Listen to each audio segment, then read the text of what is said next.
화이자 모더나, 인류 목숨으로 도박. 전 CDC 국장이 분노한 이유. 프리든 비판에 발끈한 불라, 화이자 CEO. 우리만큼 한 기업 나와보라 그래. 코로나 팬데믹이 장기화되면서 백신 기업들이 돈과 명예, 권력을 한 손에 쥐었다는데 미국 내에서도 별 이견이 없습니다. 특히 화이자 CEO 앨버트 불라는 거에 일국의 대통령급이 됐다고 해도 과언이 아닙니다. 지난 4월 일본의 스가 총리가 워싱턴에 왔을 때도 당시 담당 장관이었던 구노다로를 만나주지 않아 스가 총리가 직접 전화해 화제가 됐었습니다. G7 회담에도 바이든 대통령이 거의 국가 원수급으로 예우하며 데리고 다녔기 때문에 그의 위상은 하늘을 찌르는 상황입니다. 우리도 얼마 전 문재인 대통령이 뉴욕에 왔을 때 불라 CEO를 만난 바 있습니다. 코로나 백신 스타 제약사들은 CEO가 모두 이민자 출신이라는 공통점이 있습니다. 직접 만나봤던 모더나 CEO 스테판 방셀도 프랑스계였지만 모더나는 프랑스계가 주요 직책에 포진해 있습니다. 임원진 가운데도 불어로 된 성이 많습니다. 화이자 불라 CEO는 그리스계입니다. 수의사였던 그는 1993년 화이자의 그리스 지부에 합류해서 밑바닥부터 다지고 올라가 유럽 지부를 거쳐 2001년부터 뉴욕에서 근무를 시작했습니다. 화이자의 CEO까지 역임하고 CEO가 됐는데 화이자 내부의 숟가락이 어디 있는지까지 훤히 꿰고 있다고 할 수 있을 정도로 내부 사정에 밝은 인물로 평가받습니다. 지난달 26일 불라 CEO가 ABC 방송의 조지 스테파노플러스가 진행하는 디스위크에 출연했습니다.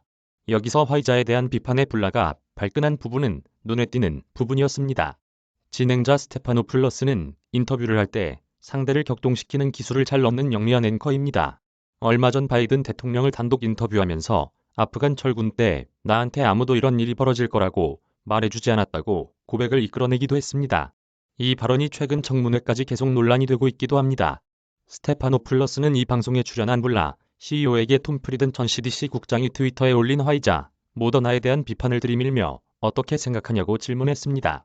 그 내용은 현재 모더나, 화이자가 만드는 생산량으로는 전 세계 백신 보급에 3년이 걸리는 상황인데 먼 기술 이전으로 속도를 높여야 한다는 것이었습니다. 그러면서 이들 백신 회사들이 부자 나라에만 백신을 판매하는데 집중하는 건 부끄러운 일이라고 직격탄을 날렸습니다. 불라 CEO는 이 말을 듣고 그의 발언은 불공평하다고 맹공을 퍼부었습니다. 불라는 어떤 회사도 우리가 한 것만큼 인류를 위해 도움되는 일을 했다고 주장할 수 없다고 단언하기도 했습니다. 자신들이 원가의 백신을 공급해서 미국 정부가 전 세계에 백신 기부를 하고 있다면서 이미 500만 회 백신이 저소득 국가에 분배됐다고 말했습니다. 그러면서 지식재산권 면제는 좋은 생각이 아니라면서 지식재산권이 있었기 때문에 백신도 있고 부스터샷이 있는 거라고 설명했습니다. 백신 제조사들이 기술 이전에 대해 극도의 반감을 가지고 있다는 것은 이해가 가는 측면도 있지만 백신 원가 공급 주장은 선뜻 납득하기 어려웠습니다. 자기들이 백신을 기부하는 게 아니었고 원가로 미국 정부에 주고 있다는 건데 그건 백신을 판매하고 있다는 걸 좋게 포장한 것에 불과합니다. 백신 사업을 하는 사람이 원가로 주고 있다고 하면 그걸 액면 그대로 믿기는 어렵지 않을까 싶습니다.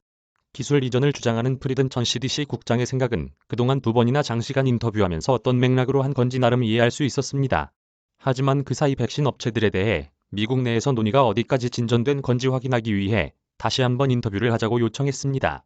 발언 수위 높아진 프리든 전쟁에서 폭리, 인류 목숨으로 벌이는 도박. 지난 4월 처음 진행했던 인터뷰에서 톰 프리든 전 CDC 국장은 한국을 백신 허브로 만들자고 주장했습니다. 이후 청와대에서 이 이슈를 한미 정상회담의 주요 의제로 잡고 드라이브를 걸면서 국내에도 많이 알려지게 됐습니다. 최근 워싱턴의 한국 정치인들과 관료들도 꽤 오는 편인데 백신 이슈의 동향을 들어보기 위해 뉴욕에 있는 톰 프리든과 일정을 잡아 만나거나 화상회의를 했다는 얘기를 많이 들었습니다. 그는 미국 전직 관료로 미국의 이해관계를 얘기하면서도 팬데믹의 종식을 최우선 가치로 놓고 주장을 펼치는 인물입니다. 게다가 보건 분야에 있어서는 한국에 대한 이해도가 매우 높아 질문하기도 아주 편한 인물입니다.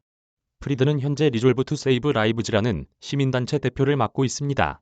이 단체는 블룸버그, 저커버그, 빌 게이츠 등이 슈퍼 부자들이 지원하는 곳이어서 그는 제약사의 이해관계에 반하는 얘기도 용감하게 잘합니다.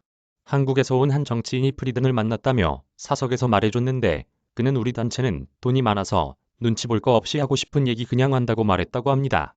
5달 만에 다시 하는 인터뷰였는데 프리든이 과거에 비해서 제약사들에 대해 각을 바짝 세우고 있다는 걸 느낄 수 있었습니다. 그는 대단히 정제된 언어를 구사하면서 비판도 고급스러운 어휘로 에둘러서 하는 편입니다. 하지만 이번에는 깜짝 놀랄 정도로 수위가 높아졌습니다. 트위터에는 제약사들이 부끄럽다고 썼지만 직접 만나 속내를 물어보니 그 정도가 아니었습니다. 먼저 트위터에 전 세계 백신 보급이 3년 걸린다고 했는데 이게 얼마나 심각한 건지 물어봤습니다. 그는 내년쯤 백신 보급이 충분히 될 거라고 생각하는 건 신화에 불과하다고 지적했습니다. 물론 백신 생산량 자체는 늘어나겠지만 델타 변이와 다른 변이 출현 가능성까지 감안한다면 지금 생산 속도는 수백만 명의 목숨을 위태롭게 하는 도박이라고 나를 바짝 세워 비판했습니다. 그는 모더나와 화이자가 백신을 개발한 것에 대해 칭찬을 받아야 하는 것도 사실이지만 또한 기술 이전을 통해 전 세계 생산량을 늘리는 데 협조하지 않았다는 점에서 비난받아 마땅하다고 지적했습니다. 백신사들은 자신들의 생산 목표도 다 채우지 못했고 다른 파트너들의 생산 목표도 다 채우지 못했다고 프리든 전 국장은 현황을 설명했습니다. 이렇게 백신을 충분히 만들지 못해서 사람들이 죽어간다면 기술을 이전해서 다른 제조사들이 백신을 만들 수 있게 해줘야 하는데 그마저도 하지 않고 있다고 지적했습니다. 전쟁을 이용해 폭리를 취하는 것과 마찬가지로 모더나와 화이자는 코로나 팬데믹이라는 끔찍한 비극을 막대한 돈을 버는데 이용하고 있다고 날선 비판을 이어갔습니다. 그는 두 회사는 내년까지 1,300억 달러, 우리 돈 154조 원을 벌어들일 예정인데도 저소득 국가에 공급한 백신은 화이자는 생산량의 1%, 모더나는 전혀 없다고 트위터의 현황을 공개하기도 했습니다. 그러면서 그동안 백신을 개발할 때 정부가 수많은 리서치를 하고 그걸 활용해 제약사들이 백신을 만들어도 정부가 소송을 하지 않은 이유가 있지 않냐고 반문했습니다. 정부 특허를 가지고 백신을 만들었다고 소송을 해버리면 백신사들은 파산을 해버릴 텐데 그렇게 하지 않았다고 말했습니다. 오히려 정부는 백신을 사서 배포하면서 의료진과 대중을 교육하기까지 했다고 언급했습니다. 이런 것을 해주는 대신 기업이 책임감 있게 행동해주기를 기대하는 것이라고 설명했습니다. 하지만 화이자와 모더나는 그동안 책임감 있게 행동하지 않았다고 프리든 전 국장은 깊은 실망감을 표시했습니다. 심도 깊게 논의된 백신 생산 기술 이전 아이디어. 화이자 모더나는 감감무소식 그는 7개월 넘게 제약사들을 상대로 기술 이전이 필요하다는 점을 설명했었다고 말했습니다. 그가 말하는 방식은 기술을 내놓으라는 식은 아닙니다. 어차피 백신 제약사들이 생산 능력이 안 돼서 만들지 못하는 것이기 때문에 적절한 로열티를 받고 다른 백신 기업이 생산할 수 있게 해주자는 것입니다. 매출이 제로인 것보다는 다른 사람이 만들어서 판매를 하면 그 자체로 제약사들도 돈을 벌 수 있지 않냐는 설명이었습니다. 이런 주장을 하는 이유는 지금이 팬데믹이라는 특수 상황이기 때문입니다. 백신 생산 효율을 극대화시키며 우리나라처럼 능력이 되는 특정 거점 국가를 활용해 생산을 빠르게 늘릴 수 있다는 게 그가 주장했던 백신 허브 국가였습니다. 뉴욕타임스에서 바이든 정부가 조인트 벤처를 구성해 거기에 화이자, 모더나의 기술을 넘기는 방식을 검토하고 있다고 보도한 바 있습니다. 여기에 참여를 설득하고 있지만 백신 기업들이 요지부동이라는 것입니다. 프리든에게 이 방식이 어떻게 작동하는 거냐고 물어보니 이 모델 말고도 실제 기술을 넘겨받아서 백신을 생산하게 하는 수많은 아이디어가 있다고 설명했습니다. 백신 생산에 150에서 200가지 공정이 있다고 한다면 화이자, 모더나가 이 공정마다 품질 관리를 해주고 제대로 만드는지 확인해서 안정적인 품질의 백신이 나올 수 있게 할 수 있다고 말했습니다. 이 과정에서 백신 업체들의 면허를 발급해 백신을 생산하면서 화이자, 모더나의 지식재산권은 철저히 보장하면서도 다른 생산업체들이 백신을 빨리 생산할 수 있도록 하는 방식이라는 겁니다. 나중에 판매할 때는 시장이 겹치지 않게 서로 조정하는 것도 가능하기 때문에 서로 시장 잠식을 걱정할 필요도 없습니다. 실제 미국 내부에서도 기술 이전을 안전하게 하는 방식에 대해서 많은 논의가 있었던 건 분명해 보였는데 화이자 모더나는 일말의 기술 유출 가능성까지 차단하기 위해 관련 논의가 진행되지 않고 있다는 걸로 이해됐습니다. 찬사와 비난을 함께 받는 백신 제약사. 백신 돈벌이의 한계는 어디? 지금도 미국에서 가장 미움받는 인물로 제약회사 튜링의 전 대표였던 마틴 쉬크렐리가 꼽힙니다. 그는 지난 2015년 에이즈 치료제로 쓰이는 항생제 다라프림이 한 알에 13.5달러였는데 이걸 느닷없이 750달러로 올려버렸습니다. 미국에서 비난 여론이 빗발치면서 의회 청문회까지 끌려 나왔는데 거기서도 무성의한 태도로 답변을 거부하면서 국민 밉상이 됐습니다. 극도의 희소성을 가진 약죄는 사실 부르는 게 값입니다. 제약 부문은 사람의 목숨이 달려있기 때문에 자본주의의 원칙대로 그냥 비싸다고 안 사면 그만 아니냐고 하기는 어려운 게 사실입니다. 코로나 백신은 인류의 목숨을 구할 수 있는 거의 유일한 대안이기 때문에 의존도가 절대적일 수밖에 없습니다.